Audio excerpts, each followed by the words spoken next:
Holidays టైంలో ప్రతిరోజు సాయంత్రం పిల్లలు వచ్చారు, మీరందరూ వచ్చారు కదా, వచ్చి వాడు ప్రతిరోజు అదే ఒక్కొక్క క్వశ్చన్ చదివారు. యానిమేష్ కూడా వాక్యం చదివాడు, రోజు చదివాడు. అంతేకాదు రోజు ఒకరి తర్వాత ఒకళ్ళు ప్రార్థన చేశారు. కాబట్టి జ్ఞానుల వలె మేము కూడా ప్రభా 6వ వచనం, అంతటా హేరోదు ఆ జ్ఞానులను రహస్యముగా పిలిపించి ఏమన్నాడు? ఆ నక్షత్రము కనబడు కాలము,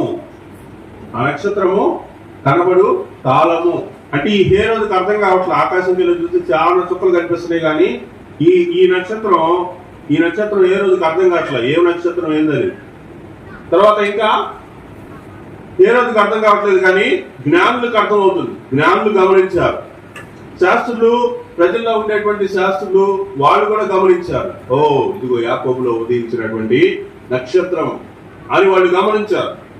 ఇక్కడ ఆ నక్షత్రము కనబడే కాలము వారి చేత పరిష్కారముగా తెలుసుకొని, కాబట్టి ఆ నక్షత్రం ఎక్కడ కనిపిస్తుంది?